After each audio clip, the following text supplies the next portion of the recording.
aspiring entrepreneurs, artists, and mental margaritas. Like, what is your passion? What is it? What is your escape? What is your mental margarita? Now, I know the God. actual physical margarita will help too. Absolutely. Can't hurt, right? Yeah, and I see you. Hold on.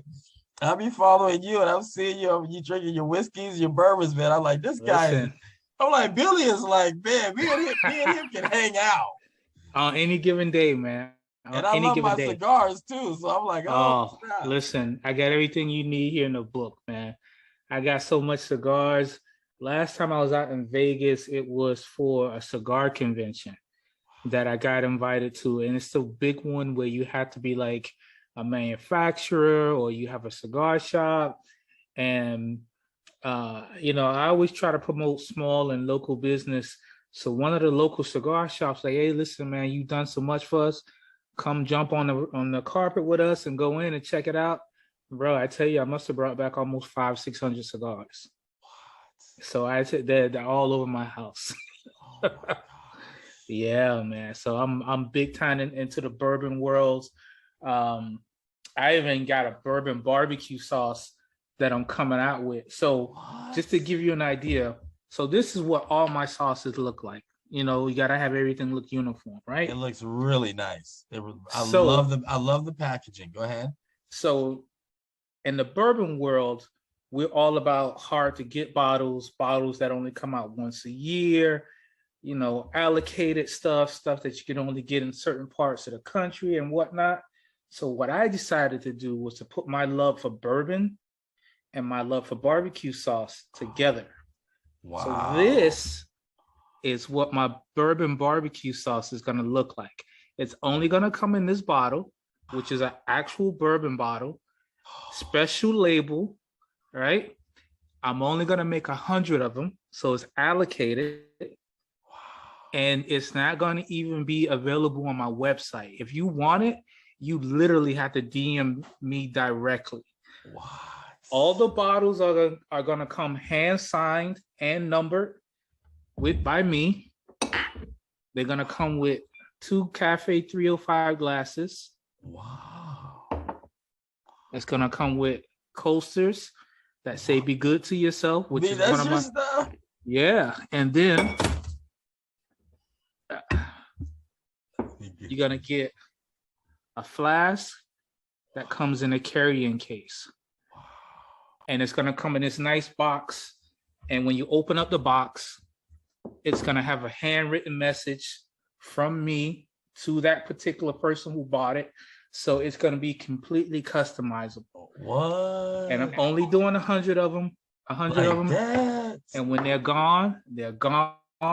And you're going to have to wait next year to get the new version. So It's all set up. And if you think about it, I wanted it to look like a bourbon bottle. So this is a regular bourbon bottle. So if you compare the two, they're like the same size. Wow, that is so cool. So, the creativity, the forethought and everything that went into it was really to be something special that I know that my bourbon guys can appreciate. Yes, man. That is tight. Yeah, and if you think about it like this, any technology that's currently on the market, whoever made it, believe it or not, is obsolete. So if you got an iPhone 13, to Apple, the iPhone 13 is 2 years old already. It's garbage. They're working on the 14 and the 15 as we speak. As we speak, right. So the bourbon barbecue sauce that's coming out next year, I already have in the barrel, working it. I got a burger sauce coming out next year. I got a Japanese barbecue sauce coming out next year. So my evolution, you get an international, baby. Listen, my evolution, if you see a product with a label on it on my website, to me, it's obsolete. It's old news. I'm already working on the other stuff. You are not messing around, man. Listen, I'm telling you, bro, I'm going to get to the point to when I walk in the room, I do not have to introduce myself. Oh, no, I know who you are. Don't sweat it. Oh, okay. That's what's up. That's what's up. Hold on. Yeah. That's what's up. when you make the haters ask for a job, yeah. You know, when you make the haters ask for a job, then you know you're doing your job. I swear, brother, I want to get to the point to where Sweet Baby Ray's barbecue sauce, they're like, why are our sales down 20% in South Florida? Wow. Somebody go down there and find out what the hell is going on. What is going on? And they're going to go down there. Who's behind it? It ain't nothing but Billy. There's this dude down there. He ain't nothing to be played with. Either we got to buy him out or we're going to have to fight him tooth and nail. It's the only two choices I'm going to give him. Wow. Either lay down or get down. That's all you got. That's all you got. That's all you got, baby. Only two choices you got. So I still got that hood mentality when it comes to winning, but I'm using it to bogart my way into the market. I even told Publix no. You told Publix no? I told Publix no, and I'll tell you why. Wow. So by far, I am the most expensive barbecue sauce on the market. $10 a bottle. Or normally I was charging $12 a bottle, but I say I'll do you 3 for $30. And I can tell you, I've never sold a single bottle of barbecue sauce. People are always buying 3 or more. Wow. And I keep it at this size so they go through it. I told Publix no because Publix wanted me to take too much of a haircut on the price. Wow. I say, listen, my customers are paying $10, $12 a bottle.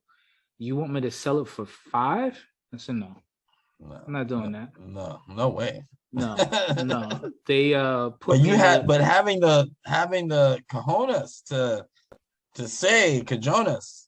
But listen, the one thing I understand about people like us, we know what we're worth. Publix put me in their local section. I gave them 300 bottles on a Friday. The dude called me Saturday afternoon and said, we need 300 more. I dropped them off 300 more the same day. Monday, he called me. He said, we need another 300 bottles. He called me 4 times in 1 week to re-up. I said, listen, I gave you what you asked for. Either you put me on the shelf, chest level or higher. I know I wasn't going to get chest level. You got to be doing Heinz catch-up numbers to get those Hellman's catch-up numbers to get that shelf space. They're like, okay, listen, we can't give you that, but we can do this. And I'm like, no. The same week, Trader Joe's got with me. They're like, okay, how much you selling it for? They were like, I was like, well, it's $10 a bottle. What I'll do is I'll give it to you for $8. Because I got to leave some meat on the bone for them to make their money. I get it. They don't work for me. I'm trying to get it in the space. No pressure. Come on, let's go. Absolutely. Listen, I don't put in so much sauce in Trader Joe's. The only reason I'm not in Trader Joe's at the moment, because every time you go in and you sell out, you go to the bottom of the list so they can put somebody else in. But the guy's like, next time when you're up, I need 1,000 of each one. So just on the barbecue sauce, we got the original, the sweet and tangy, and the Carolina honey mustard. I got an Alabama barbecue sauce coming out that's actually ready, just waiting to get approved by the FDA. Like I said, next year, I'm doing a Japanese barbecue sauce. Bro, I ain't playing with them. I'm finna lock their head. I'm finna take their head clean off. They're going to have to see me. Take it right off, huh? I'm not going to play with them. Not playing with it, because you can't. Because the thing I realized, most of the opportunities we get, we make. 90% of the opportunities we get is because we made them. That's it. Yeah. And that's words of wisdom for anybody that's watching. That is so true. You have to create your opportunity. You can't be sitting around waiting for it to knock on the door. No, if anything, people are going to try to take it away from you. They're not going to try to give it to you. Now, I'm not saying I haven't had some people reach out to me just out of the clear blue sky and be like, yo, I like what you're doing. I like your hustle. Let me help out. Let me do X, Y, and Z. No pressure. Absolutely. I've had that. I cannot say, I can tell you honestly, I have not done this by myself. Absolutely not. Right. You know, I'll give all the credit where the credit is due, because Trader Joe's took a chance on me, and I didn't just snub my nose at Publix as if they weren't good enough, but I realized what my value is. Your value is. I can't let anybody take away from that. That's right. Because really and truly, even before Publix, I was selling 1,000 bottles a week. Wow. That's what I'm talking about. So that's what I'm talking about, baby. And I'm talking about, it was all online. I have not spent a single dollar on advertisement. Wow. I have not said I'm going to allocate $2,000 to advertising. No, I won't do it. I just go through all my platforms. But when I tell you, bro, you know how hard you have to hustle.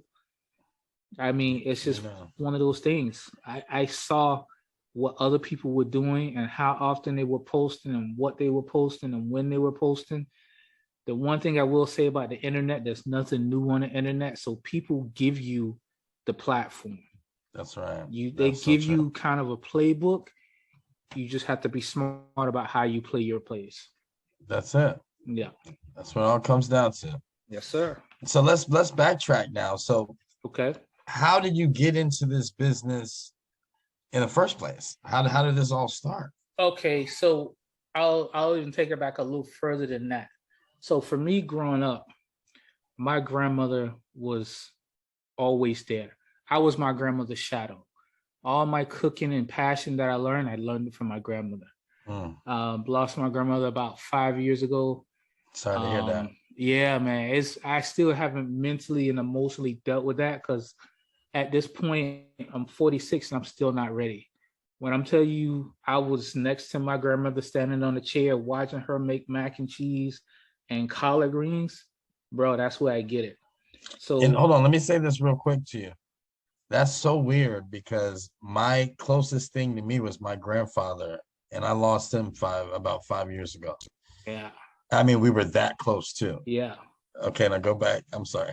No, it's okay. So for me, went through high school, whatever, did everything. And my entire family is military.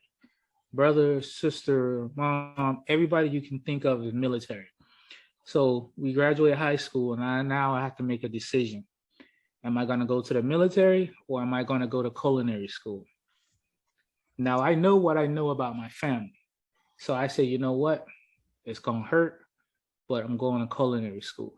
Man, tell the family. Everybody, when I tell you, bro, they're 38 hot. 38 hot with me. Everybody for like, okay, if you're going to go that route, cool, but don't expect any help from us. Wow.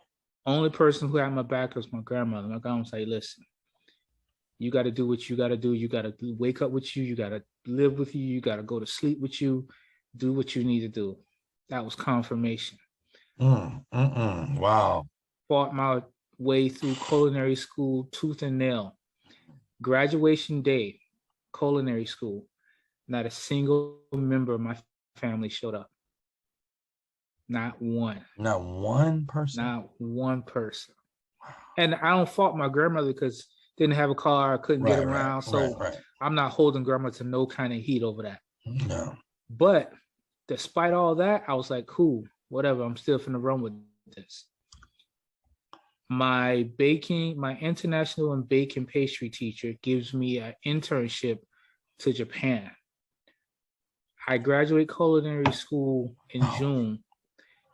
Before July, I was in Japan. 2 years in the dungeon, cooking, learning. You were in the dungeon in Japan? In the dungeon, bro. I'm talking about, this is where you're going to get it. This is where I learned. Culinary school taught me the basics, but when I learned how to cook was when I was in Japan. Don't get me wrong. I showed them boys how to really do macaroni and cheese. I showed them boys how to really throw down some collard greens, some yams, some fried chicken, some turkey. Ooh, like I really come on now. Listen, them boys food for the soul, baby. Food for the soul. Them boys like, you ain't family, but you family. You get what I'm saying? Them boys are like, listen, if you ever need to get out of the US and hide from Uncle Sam, you need to get yourself over here and we got you. Wow. Bro, I can get on a plane, go to Japan right now, and disappear if I needed to. Wow. World will never find me. So you built some really strong friendships there. I talk to them at least twice a week. Wow. Yo, what's the good? Tell us about the sauce. Get the sauce over here. Let's see what we can do. And tough. Because of those connections, those are good connections right there. Has made it over there. Sauce has made it to Australia. Sauce has made it to Mexico. Sauce has made it to Brazil. I mean, it's all about those connections. So wow. 2 years in Japan, I come back to the States. I start working in all these restaurants, doing my thing, whatever. I get into it with one of my chefs, and he says to me, "You'll never be anything." And I'm like, word? Bet. Got you. So I knew what I knew. I knew what grandma had taught me about barbecuing. I knew what my uncles had taught me about cooking ribs and chicken and X, Y, and Z. That's right. So I said, okay, based off of what I've learned in Japan, what I learned from my peoples, what I learned from all these restaurants, 2013, I opened up Cafe 305 in Kendall. Wow. My rent was $1,000 at the time, right? And bro, when I tell you I did it, I put everything on the line. I was working at a restaurant on Miami Beach. I would get off the restaurant, go down south, and work on building my restaurant. I'm talking about I put up the walls, I painted floors. You did it all. Everything. When I got it, it was 4 blank walls, a front door, a back door, and a bathroom. That was it. I built my office walls, everything. You name it, I built it. Did that. My rent was $1,000 a month. I had $8,000 days. I would sell out every day. But when I tell you the place owned me, the place owned me. It owned you, yeah. Owned me. Got to the point to 2 of my best customers made me an offer. I said, listen, we'll give you $375,000 today, cash across the table for this restaurant. I'm thinking, you know what? This might be a sign. Might be a sign. I put one clause in it. I said, I own the name Cafe 305. Nice. In the contract. You're not getting that, because if you guys decide y'all gonna get beef with each other and y'all run the business into the ground, Cafe 305 comes back to me. Right. That is smart, ladies and gentlemen. Plus, I said, listen, you are not getting my barbecue sauce recipe. If you want Cafe 305, I'll sell you the base business. The name is mine and the sauce is mine. So you're going to buy sauce from me every time you need to re-up. So they became my plug. They had to buy Cafe 305 barbecue sauce from me. Wow. They didn't get them recipes. So all that I kept. Long story short, of course, them 2 caught beef. They wanted to franchise it. I was like, listen, franchise is going to cost you $500,000 just to apply for the license. They caught beef with each other, decided it was going to dissolve the business. Okay, cool. I can open up another corporation, but the name Cafe 305 belongs to me. Belongs to you. See? So it worked out. Took a couple of years off. I was like, all right. It worked out. Time to get back into it. So my game plan, what I want to do 2024, maybe 25, I want to reopen Cafe 305 barbecue sauce. Barbecue, down somewhere in Miami. That's fantastic, man. Yes, sir. Wow. And I just decided for now, I'm going to start selling the sauce. I do select events, but it's hard because the sauce itself is keeping me so busy. So, like I said, right now I'm up to about between 2,500 and 3,500 bottles a week. Wow, that is fantastic. Yeah. So what is one word to describe the sauce? Fire. So here's what I'll drink to that. I'll tell you about the sauce. So your typical barbecue sauce, if you take it and you pour it in a bowl, leave it on your counter overnight. When you come back the next day, you got putty. You can spackle a hole with it. It's just so thick. because it's all full of sugars and stuff like that. So typical barbecue sauce, if you think about it, it's a paste. It's not a sauce. If you ever take barbecue sauce, stick it in your refrigerator, come back the next day, you got to put it out in your corner on the counter, let it warm up before you can even pour it. Yeah. Well, with Cafe 305 barbecue sauce, it's an actual sauce. So you can keep it on your kitchen counter. You can keep it in your refrigerator, and it's going to always be pliable. I mean, you can take it right out the bottle, pour it, and you're good to go. Wow. When it came to testing, I froze it. I burnt it.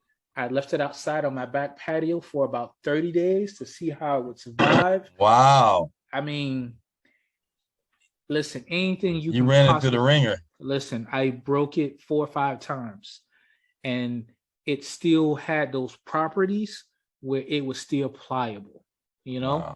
I'm not saying you should leave your barbecue sauce outside for 30 days because let's be real, you know, but please don't try this at home. Exactly. But let me tell you the forethought I put into it. If you look at most barbecue sauces, the bottles themselves are either completely round or kind of flat like that. Even the bottles I chose them so they fit in the palm of your hand. And the bottle itself curves with your hand. That's how much thought I put into. You put so much detail into this. Just into the bottle. All the way to the packaging, fitting in your hand. Fitting in your hand. And the one thing I wanted people to always know is where the sauce originated from. You see Cafe 305. Listen, if you know anything, you know where the 305 is located. The bottom, baby. You already know. Dade so County. For me, all day. So all that stuff plays into it. Now, as far as the sauce itself goes, I make sure there was nothing in it that you can be allergic to.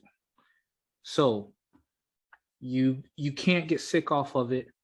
It's gluten-free. If I had a gluten-free. It's gluten-free. Wow. You can use it in the keto diet. If I had a rabbi, it would be kosher. So when I tell you everything that I put into the sauce, so first was the original, the second was the sweet and tangy, and the third was the Carolina. Wow. Just to get to this recipe here took me about 18 different recipes. So I have all those 18 different recipes written down, plus this one right here, which is number 19. That's this one. And when it came to the sweet and tangy, so it was never just, okay, I'm going to copy this and synthesize this to make it a little different. You put in the work. On each and every one of them. I wouldn't have it any other way. You put in the work. Yeah. Man, I'm telling you, that's something else, man. My why is not about money. To me, I'm not going to sit here and even try to play you as if money's not important, because we all know it is. But my why is not so I can buy fancy cars, big houses. Right. And the reason I feel like that is this. Anybody with some money can get a Bentley, a Rolls Royce. They make those for anybody. There's no requirements besides from money for you to own that car. It's only requirement is money. My why is because I want to leave something behind for my daughter and for my family and for my city. I want to make something where people think about Miami as a barbecue capital, like they do a Texas, a Kansas City, a Missouri. Yes. Wow. You know, those kind of places. That's deep, man. That's deep, brother. My why is not just about money. Right. You're trying to leave a legacy. Listen. Create the legacy, baby. When they start talking about where some of the best barbecue is or where some of the best barbecue sauce is at, sooner or later, they're going to have to say, you know what? We've been slipping. We got to go see what's going on in Miami. All this talk is going on. We got to go to the crib down there. We got to go see what's up, because I think he's going to give us a run for our money. I think we got to go down there, at least give. That's my why. That's what my motivation is. Don't get me wrong. They say money can't buy you happiness. That's not true. You just got to give it away. That's why every year, this year is going to be our third year, out of my own pocket, I do Thanksgiving and I do Christmas dinners. My first year I did 10.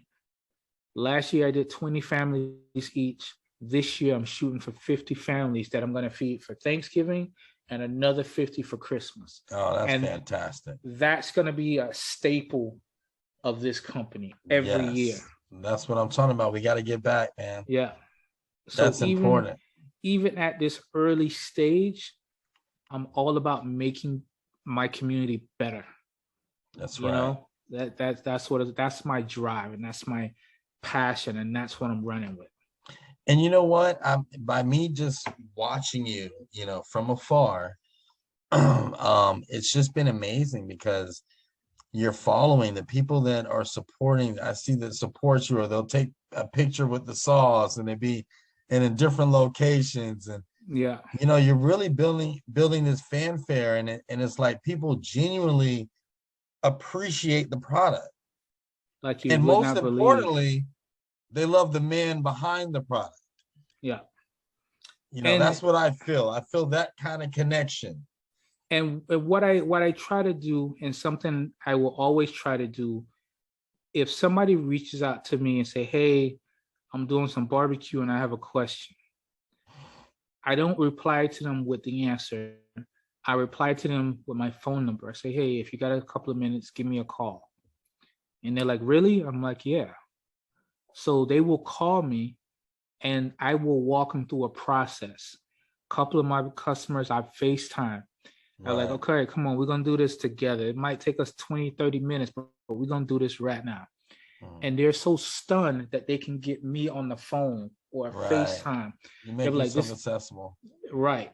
So I understand if I really want to be as big as I want to be, it may not be me personally, but I'm always going to leave an outlet, a door where my customers can walk in, pick up the phone and say, "Hey, I have a question. Can you help me out? Can you help me out with this particular thing?" Right. How do I get this process going? Exactly. Now, let me ask you a question. Are you thinking about, I mean, or maybe this, you can do this, but your sauce, can it go in seafood? Can it go in other things outside of meat, or is that something you're thinking about? So I have a tartar sauce. Right now, I have a total of 17 SKUs, 17 different sauces. I got a seafood rub. I got a Miami you got spice. A seafood rub? Yeah. Wow. So I actually made a rub that's dedicated to seafood, one that you can use for chicken, beef, pork. And the reason I did that is because one thing I know for sure is consumers are educated. If you wanted a recipe for salmon or a rub, you can simply go online and Google it. So for me to make a rub for pork, a rub for chicken, a rub for beef, sometimes you can't give them all those options. Right, exactly. You have to kind of streamline it. Here's for seafood, here's for everything else. Right. And I've taught people how to make sauce, but of course not my sauce. Right. You know, but I will tell you, okay, if you want to make a sauce that's not tomato based, that's vinegar based, this is what you need. This is the numbers X, Y, and Z. This is how you keep it from breaking on you the whole night. And they're surprised by that. And I'm like, listen, I'm not going to hide how to make a sauce from you because you can't make my sauce. But I can teach you how to make a sauce. A sauce. I'm not scared to teach you what I know. I love the fact that you're educated. You know, that's so cool that you're still sharing knowledge, you know? It's one of those things where, you know how they say the truth always comes to light? Listen, if you wanted to know the truth on how to make barbecue sauce, all you got to do is Google it. Go on YouTube, and there's videos of how they make galore, it. Right. So what am I going to really keep secret from you? Right, exactly. The only thing I'm not going to give you is my particular recipe for my product, because that doesn't make any sense. Right. But if someone says, "I want to make a barbecue sauce, what's the base?" I'll tell you. Right. Tomato paste or ketchup, salt, pepper, garlic powder, you know, whatever else you might like, you know, some apple cider. I'll give you the numbers. Right. There's nothing to hide. I'm not confident in my product. There's nothing to hide, but you can't mess with Cafe 305.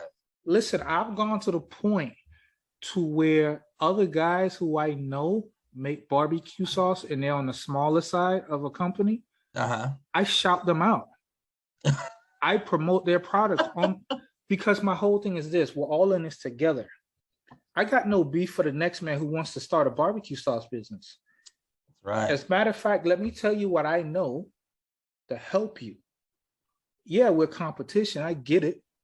But I'm not so insecure in what I know about my product that I can't share some things with you. I'm never going to give you my recipe. Absolutely not.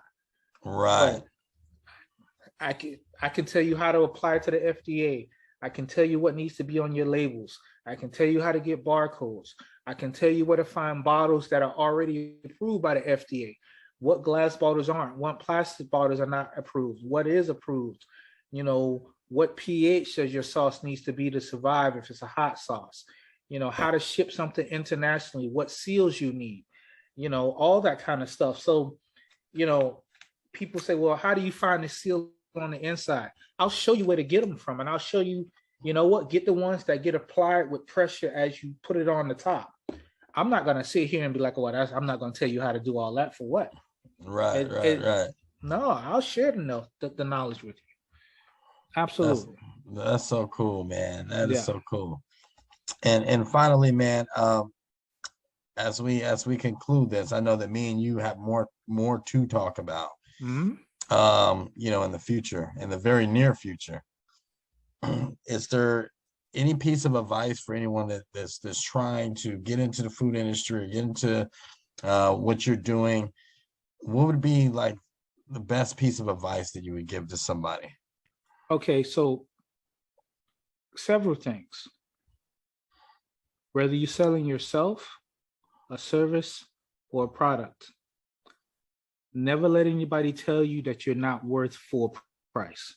First and foremost, don't ever let somebody try to discount you, your service, or your product. I'm not telling you to price your barbecue sauce at $100 because that's just not going to work. But if you're going to sell your barbecue sauce for $10 and you believe in your product that much, sell it for $10. Don't short yourself. Believe in yourself. The number one cause where I think most people don't succeed because they don't believe in themselves enough. They won't invest in themselves. That's deep. And you have to, because nobody else is going to believe in you more than you. Nobody. I don't care who it is. Your friends will support you. Strangers will support you. But you have to believe what you're doing is possible and you can succeed at it. I know my strengths and my weaknesses.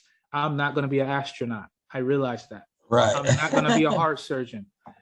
I can't sing. I can't draw a straight line with a ruler. Understand who you are as a person and what your capabilities are. Don't try to be, and I'm not trying to discourage anybody from being something they don't want, but I know I cannot be a heart surgeon. I ain't got it like that. I can feed them, don't get me wrong, but I can't be him. So I will say that. Do your research. Do your research. I would not, there's a particular number, but minimum before you come up with a name, do 40 hours of research on what it is that you're doing.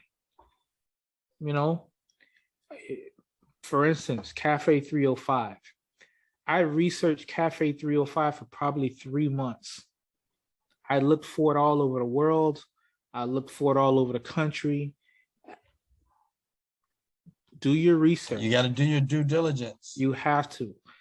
And the reason I say that is because when you get to a point, somebody's going to come after you for something. That's right. Somebody's going to come after you for something.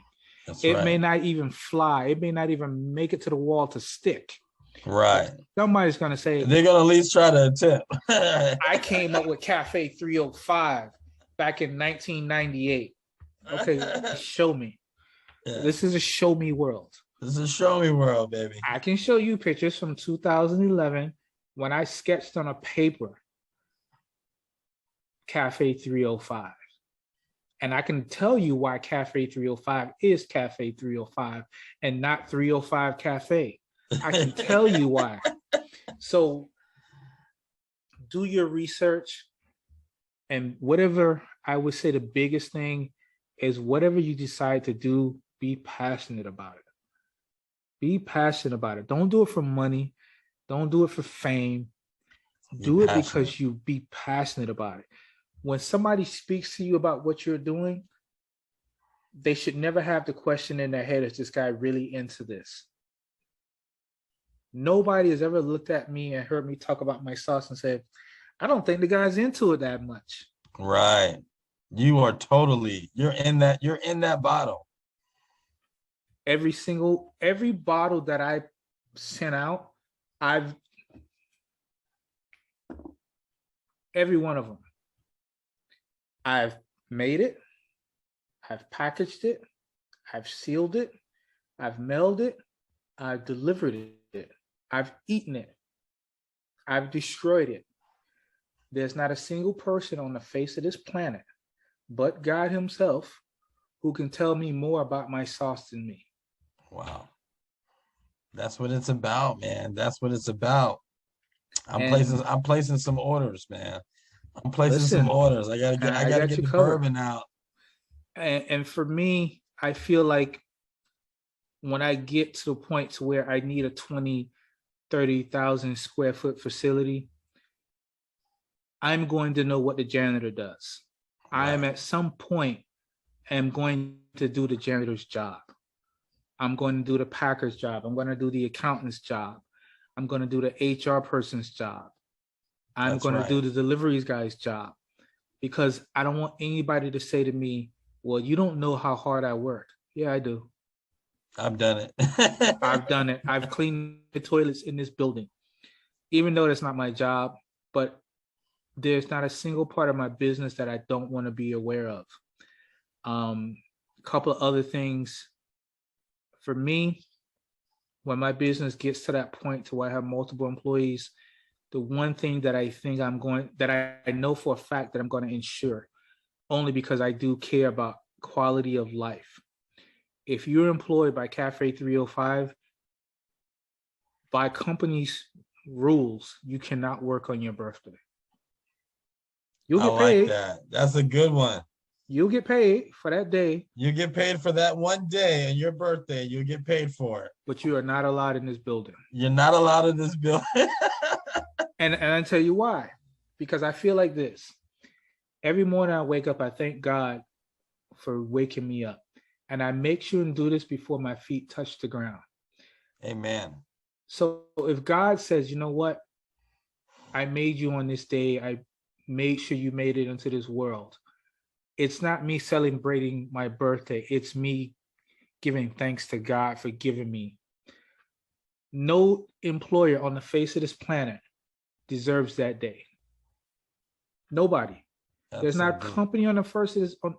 Listen, there's not a company that deserves to have your time on your birthday, because that is the day God gave to you. You should not give it to anybody else. Anyone else. I love that. I love that. I do not work on my birthday. If you send me an order on November 9th, it will not go out to November 10th. I promise you. It won't happen. Scorpio. Because, listen, and I feel that way, that so strongly. I want my employees to know how important they are. Yes. I want to know something personal about each and every one of my employees. Meaning, one of my employees might be a singer on the side. You know, they might do art on the side. I want to know one thing personal about each and every one of my employees. Wow, that's fantastic, man. Because I see it all the time where companies have a tendency to toss people aside like they're expendable. Oh, yeah. And they're not. And then they're not appreciated. Believe me, I know. I've learned it myself. I've learned it firsthand.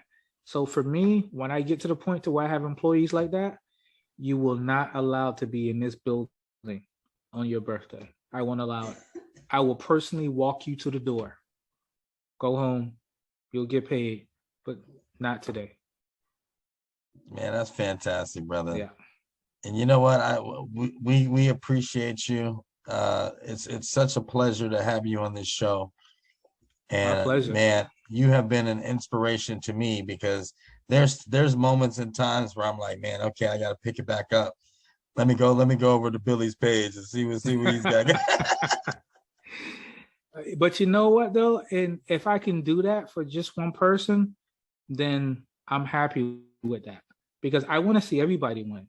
That's why I always tell people, let me promote your business for you. I want to see everybody win. That's it. That's important. I want to see everybody ball, even if I got to make it my own league. I want to see you ball. That's real. That's what it's about, man. So. All right. So now if someone wants to get your sauce, they can go to the website. Yeah. cafe305bbq.com. You can find the sauce there. You can check us out on Facebook, Cafe 305 Barbecue. YouTube is the same, Cafe 305 Barbecue. Instagram and TikTok, Cafe 305 BBQ. So yeah, you can find us on all those platforms. The sauce is easy to get. And if anything, drop me a line if you guys ever need any advice on anything, how to cook something up. I got you covered. Well, we appreciate that, Mr. Breedlove, and thank you. I look forward for us to doing some more business in the future. Absolutely. And I'm definitely going to be tasting some of that sauce, man. I got you covered, brother. All right. God bless you, my brother. All right. You too. Take care. Later.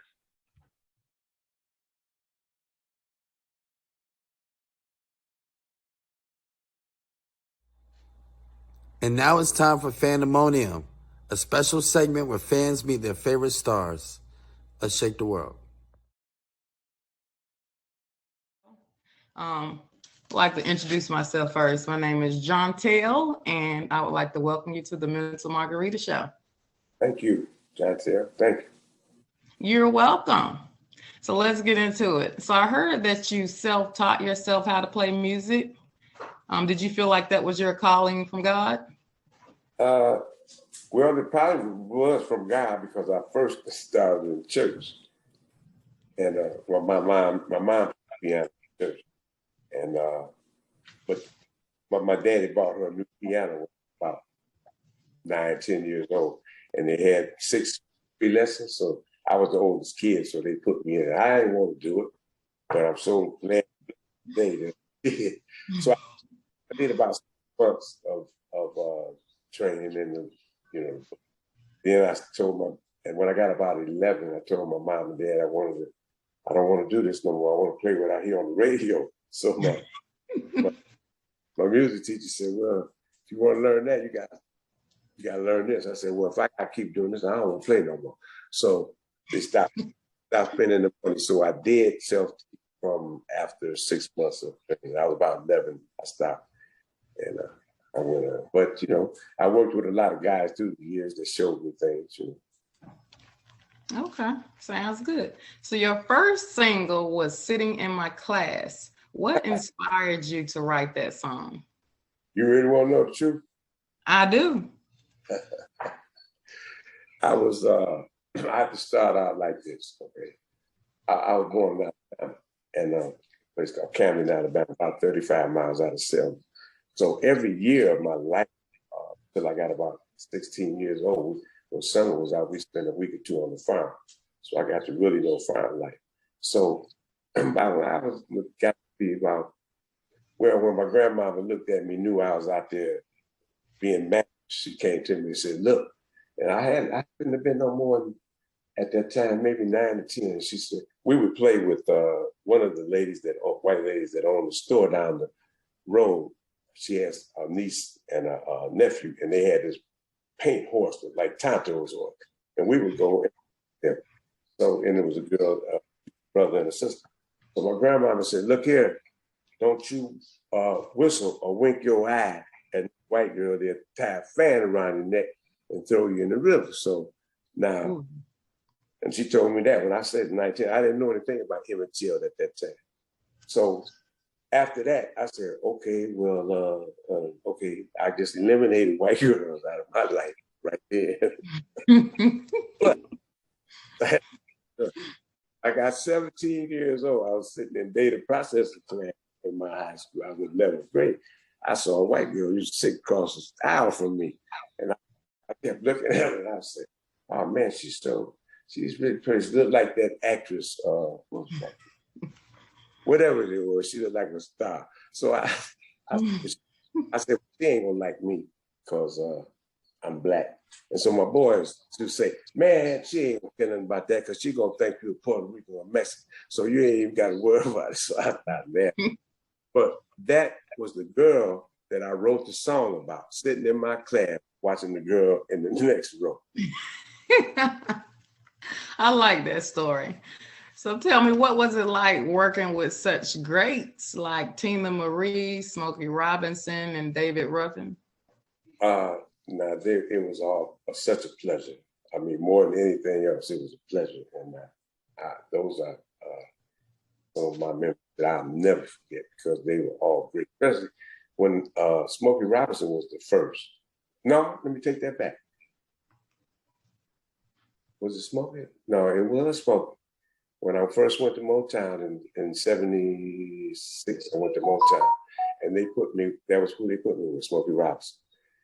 And as a matter of fact, his first movie that he did a movie called Big Time that starred Jane Kennedy, Leon Isaac, and I did the soundtrack for him for that. The movie did. At least that's a good company to be with. And then David Ruffin was next. He's one of the greatest. I mean, he ended up being not just a great artist. He was my friend too. He was a genuine person. I don't care what they say about him. There's my man. He was really straight up guy, you know. And Tina Marie, she was, because I didn't know, I was at Motown at the time, just got there. And I was up in the writing, they got a place called Joe Bett in another floor at Motown. And I heard this girl singing, so I asked one of the secretaries, who is that? They said, a little white girl. I said, lying. So I went around the corner and looked in the corner, and she had a band around her head playing a guitar. And so I introduced myself. I said, hey, man, I'm Ronnie McLean, blah, blah, blah. And I said, do you have a project? She said, no. She said, they only use me to show Diana for Thelma Houston songs. I said, you don't have your own project? She said, no. I said, I'm gonna ask Mr. Gordy, can I do something with you? I said, because you know what? You white and sound black. I went to Mr. Gordy. And I said, man, you white girl sound black, man. Let me do something more. He said, okay, Ron, okay. So I did 8 songs on them. And they, after 8 songs, they told me, they said, we think you're taking Tina in the wrong direction. I said, 8 songs that took you. 8 songs. But what I did, see, I opened up for them to see what she really had. That's what it was. So they went on and took her on. I said, it's okay. But I did the first album on it, and it's a demo album, but it's still out now. So they put it out called Rare Tea. Okay. Is there anybody that you're interested in working with in the future? I really would like to do a song on Shot of Juice, and I'm close to getting to it. Wow. That sounds great. That'll be great. This is a serious question, deserves a little bit of thought. Do you think R&B and soul music is dead? Oh, no, not by any means. You know who's bringing it back? You know who's bringing it back, though. Who's bringing it back? Bruno Mars and that boy, Anderson. Them 2 boys there, they doing it. You know? Yes, they are. To me, a few years back, Alicia Keys was trying to bring it back with real instruments and full orchestrations and stuff, you know. So it's been coming back. You can't lose it. That's where it started. You know how everything goes, what they say, come full circle. Yes. We're on the way back to what it is. And you're still going to have all the other stuff because everybody don't like everything and you got enough for everybody. That is true. So you were a musical director of the Four Tops. Then in the late 90s, you became a member. How was that transition? Well, first thing is somebody wrote that wrong because I never was musical director. What happened? My friend, my brother, Ronaldo Vincent, called him Obi Vincent. He was a member of the Four Tops. Matter of fact, he wrote "What's Going On," "Say the Children," and "Holy Holy" for Marvin Gaye. And so he was my friend, and that's the way I got in. The guy who was the music director got sick with a kidney ailment, and he went out, but he was a piano player. So they brought me in to play the keys. Somebody else did the directing, But then years after that, I came in, and what happened was not years after that, about a few months, matter of fact, he came back, and then Duke, one of the original guys, said, "Look here, man, we want you to stay." I said, "Do what?" They said, "Well, we want you to be a safety valve just in case he might go into toxic shock." I said, "Well, it's a real job now, man. We want you to stand back." I said, "Okay, you want me to stand?" I said, "Okay." So I stood around, and he paid me good. But then Levi Stubbs got sick one night, and we were opening up for the Beach Boys. About 5-6 months later, we were opening up for the Beach Boys. We were already at the venue, and he got sick, and they came and said, "You hear the news?" I said, "What news?" I said, "Levi can't do the show." I said, "What?" So the first thing I asked was, "We ain't gonna get paid?" He said, we got to pay with yesterday's money. So I said, "Well, if I put my tuxedo on and be the fourth man, will they pay us?" And the man, he said, "Ronnie, can you do it?" I said, "Duke told me to start learning the background and steps. That's the case." I said, "Look, man, it's now or never. I ain't gonna keep standing around here like this." So he called Duke and said, "Duke, Ronnie said you can do it." So Duke said, "Man, if we can just do 40 minutes, can you do it, Ronnie?" I said, "It's now or never, man." So before I put my tuck on, the valet man said, "Come here, man, see, can you wear these pants?" The true story. So they threw Levi's suit on. And my arm was long, so my coat fit me good. I had to wear his pants low because it was flooded. But I went on out there, and we had another guy in the group called Theo People, one of the greatest singers I ever worked with. And Theo was in the group with the Four Tops. And so Theo moved up and did the lead parts. And I told Theo, I said, "Man, and he never did that. He was just the fourth man with the group."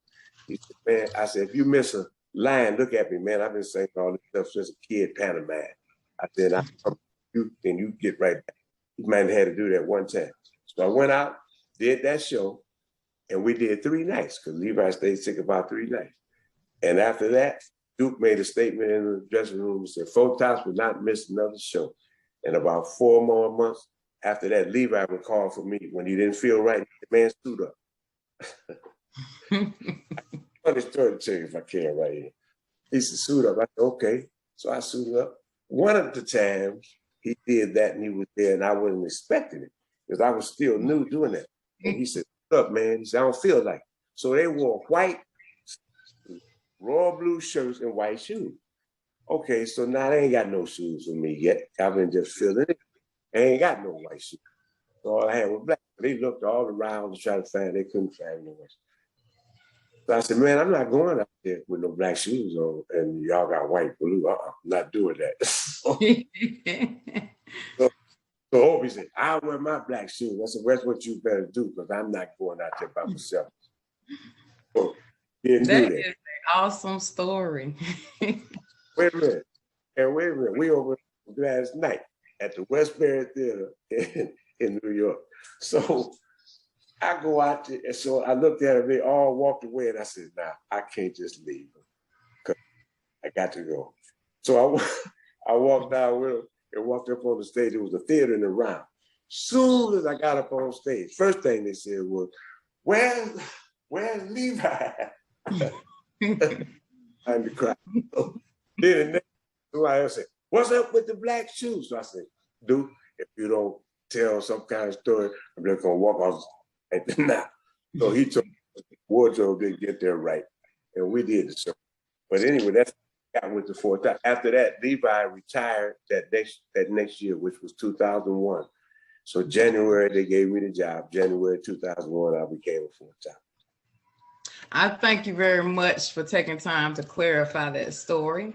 And let me ask you, is music your mental margarita? Well, I can say it like a lot of people. That's the only thing I know how to do. I probably go to the store and run the lottery machine. All I know how. Is there anything else that you like to do for your mental margarita? Well, I play golf, and the thing I love about it is I gotta be one of the most blessed persons on earth, because like I said, my 22nd year for Topsy. I started playing golf about in 2005, 2006 maybe. And right now I sing for an hour and I play golf all around the world. I gotta be, I'm so blessed from where I came from. So let me ask you, how can those interested in you and your music find you? They have me, I've got a fan club, Facebook fan club, and they got me going about Ronnie Mac. You know, that kind of, you can just go there and they'll you can see me. And they're getting ready to do a lot of more things, because I'm kind of old school with all of that, you know. And but I got my daughters and my grandkids now that's getting involved with me with my music too. I got some rappers coming up. I got a nephew, hell of a spoken word and rap at the same time. I'm getting ready to do some things with him. His name is Jew Hall. So I'm getting ready to do some things with him. Even got a little great niece that comes over my house, and when I get on her, she gets to singing to me. That might be something. So let me ask you, who do you think inspired you the most in your lifetime? You know what? I have to say that my dad. Okay. Because when my dad and mother, they divorced. They didn't even divorce, they separated. Until both of them death. They were still married over 40 years. My dad loved my mom like Romeo to Juliet, but she left him with it. And I stayed with my dad when the family broke up. I was about 14, 15.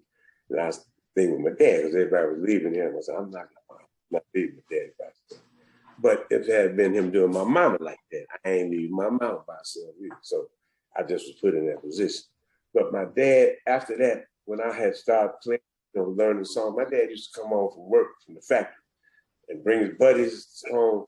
This was probably one of my most greatest times of music. He would say, son, play me Sam Cooke, Chuck Jackson, Mama Gay. And I'd be learning these songs, and buddies be sitting around drinking, and I'd play them songs. I'd be sitting there playing. I just wasn't but about 13, 14, and I'd do that. So he really was the one, and he kept pushing me to do that, you know. Got me in the conference. He's the one that really got me into the business. Okay. Well, look, this has been an absolute pleasure. I thank you very much for taking the time. Again, my name is John Tell, and we are with Mr. Ronnie McNair of the Four Tops. And this is Mental Margarita. And you guys have a wonderful day. Thank you for having me. Really. I thank you as well. It was a pleasure. You enjoy the rest of your evening. Thank you.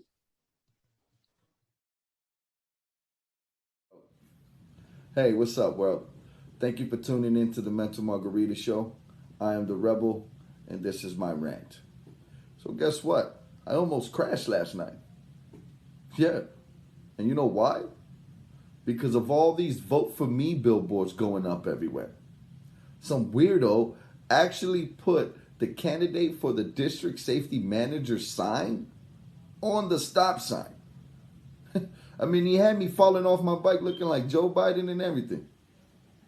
And yeah, I know that it's election season and all that, but can you please tell your people to stop putting these hazard materials and objects out in the streets? I mean, the city's already got bad drivers. As a matter of fact, most of us already know who we're going to vote for anyways, right? The one with the least problems. For real. What, you haven't seen the TV commercials where they're battling back and forth with each other? Every time I see one of those commercials, it's like I'm watching a slapping contest or something, where the last man standing wins, and those are the people that we're supposed to vote for. No, I'm not saying not to vote. I'm just asking you to know who you're actually voting for. And don't just go and vote for the right one, but vote for the real one. One more thing. We got to watch out for Donald Trump. He's trying to come back and make this country make this country great again. And now, he's using the N-word. Yeah, nuclear. Is that boy crazy or what? Look, all I know is that something weird is happening. And one more thing. For the people that don't vote, well, I guess you could just sit back and enjoy the show. Because your opinion don't matter just like mine. I mean, at this point, all you're really doing is ranting. Be aware of self, be aware of mind, and be aware of others.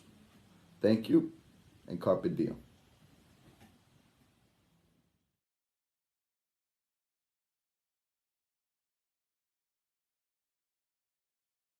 I want to say welcome to the Mental Margarita Show. How are you doing? I'm good. I'm glad to be here. Oh, that's fantastic. Now, let me see. Andra Annette, Correct. holistic practitioner, a nurse, a nutritionist, helping women to lose weight quickly. Let's Yes. dive into that. How are you helping women to lose weight quickly? Well, telling them the truth about diets. A lot of people think that it's really difficult and they're just really being fed a lot of bad information. People are selling restrictive diets, which makes them sicker. It throws off their hormones and their gut health and the metabolism. So they may lose a little bit of weight, but they're going to gain it all back and then some. Healthcare has become a very big business. So has the diet industry, and at the expense of other people. I was that big woman, and I know those diets don't work. I personally lost 100 pounds, and it was Good for stress. you. Well, thanks, but it took me time. I was this big, and then I was this big, and then I went back. I know that stress is a big component in diet. And it causes a lot of unnecessary inflammation in the body because of the hormones that are affected. And that really plays a big role in people's diet and how quickly they lose. So I know that people want to lose weight yesterday, but if they do it right and in the right order, reduce the stress and really repair their gut health, their hormones and everything will come back. Your body is just, it's a big baby, and the more you give it what it wants, the more it responds and says, okay, I'm ready, okay, Right. mom, so it's just about learning to feed your body what it really craves, and it's really not that hard, and it's not about giving up everything you love to eat. It's about showing moderation and balance and common sense, but unfortunately that's a little overrated sometimes. It's uncommon. Yes. Now, when you say diet now, because I mean, like you said, there's so many diet plans that are out there right now. What is your personal diet plan that you felt was successful for you? Because I'm sure you tried many. Okay, my whole concept is to teach people how to stop dieting. I haven't had to diet in 12 years now. So Wow. my goal is to really stop them from dieting. It's about finding foods that you love. So when I sit down and I do an assessment with people, you don't go into someone's home as a nurse and say, okay, you can't do this and you can't do that. You have to meet them where they're at and say, what are you eating now? And what changes can we make that are still going to satisfy you and help you reach your goals? So it's Right. about finding things that they cannot just eat today, but tomorrow, next week, and next year that they'll still be eating. So we're giving them a lifestyle, not another diet, because Right. diets don't work. And when you restrict food and you stop people from having the things they really want, they're not going to stay with it. They're not going to get momentum, and they're going to slowly but surely go back to what they were doing. So you make small little changes. That's, you know what, that sounds, I mean, to me, that sounds realistic, because it is really hard. Someone that is used to eating a certain way, you can't expect it to just overnight turn into something totally different. So I totally get that. Now, you have a book that is coming out or that you're working Yes. on and releasing? Yes, I have two. I have one that's coming out. We're actually doing our book tour in New York with She Rises Solution. It's called Unleash Me, and it's about women becoming unstoppable, things they've gone through and how they got through it and why they're in business. So it's really about women supporting women and, moving on, becoming something else. That's why I really liked listening to your story. You're an inspiration. You are. And then the next book is Unstoppable Women in Healthcare. Wow, Unstoppable Women in Healthcare. What gave you this vision to write about these things? I mean, because it's inspiring, and I know, there's plenty of people out there, especially around the United States, that are going through mental health issues and things of that nature. What are some of the things that motivate you to write these kind of articles? Well, I was approached by someone else to be in their magazine, be featured in their magazine or on their podcast. And when I sat down to speak to her, we started talking about something that was going on in her family. And I started giving her some little tips about what she should do, like medically, but we just really hit it off. And she said, we have these women getting together for a book, and I think you'd be a great addition to that if you're interested. And Wow. I said, sure. So I was just lucky to be in the right place at the right time. Sometimes that happens because we just really connected, and I listened to her story and she asked me mine, and she loved my story. So this book is really globally. So it allows me to share my story, what I went through, because I was that big woman, and I was going to the doctor telling them I thought something was wrong medically, and they weren't listening to me.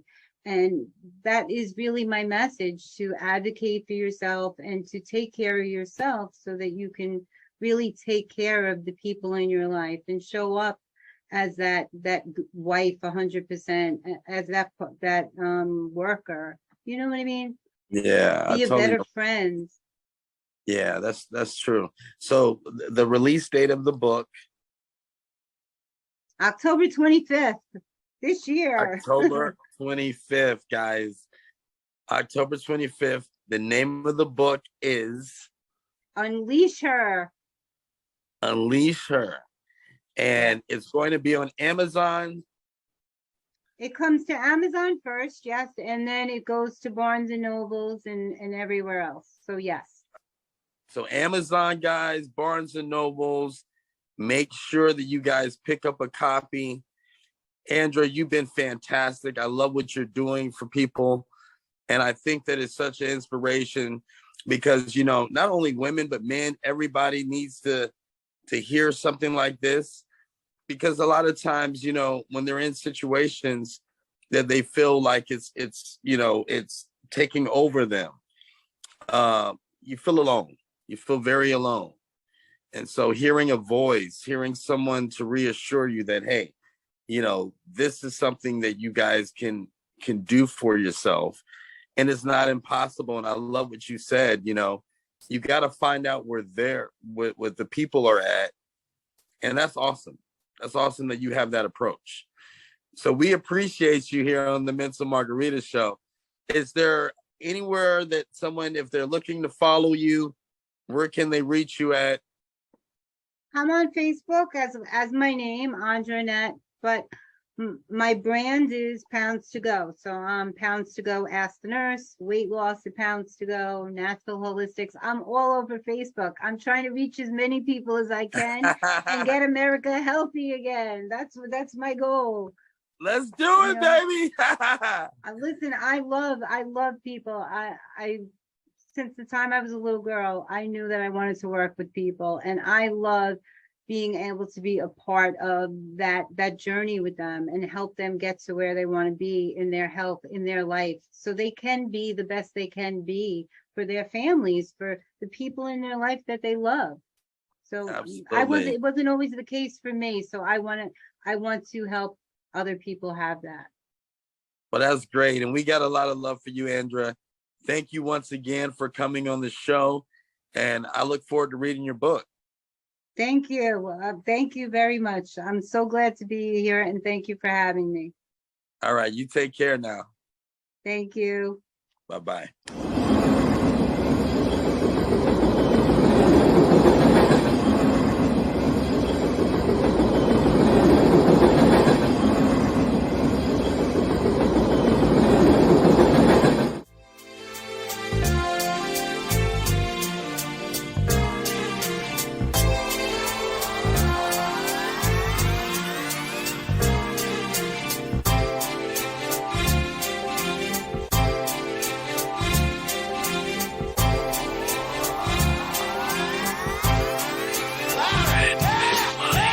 Starstruck, here's a sprinkle of the stardust. Hold your champagne glass and your cigars up.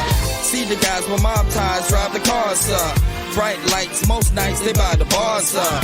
Candy coated Chevy cars on the highway. It's Frankie Baby, it's on, and this is my way. Dean Martin at the Sands this Friday. With Sammy Davis, here's a little hint where I stay.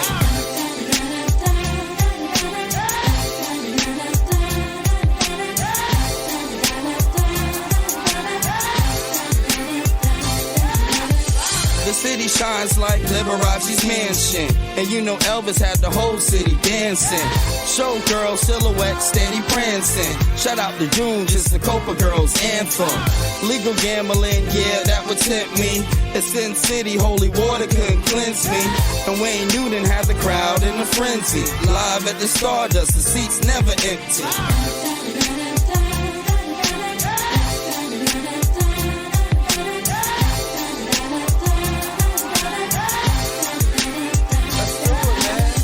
Now, if you having a good time in Las Vegas, at the count of 3, I want to hear you scream, Viva Las Vegas. Ready? 1, 2, 3. Viva Las Vegas! And Main Street was the official local beer stop. Enough slot machine noise to make your ears pop. The cigarette girls walking souvenir shops. While Red Fox had them laughing till the tears drop. Before Steve got a win at the right time, Sig and Roy had a long circus lifeline. Now the strip's got a lot of neon light signs. Would you agree there's not another city like mine?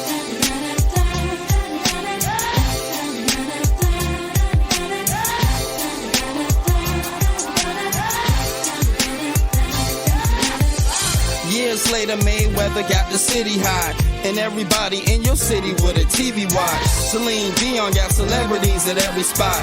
Boyz II Men even got Jenny on the block. Now here's the culture shot, the desert's got a hockey scene. Golden Knights, yeah, the #1 hockey team. And we even got the Raiders repping Vegas now. So get the champagne, it's time to bring the waiters out.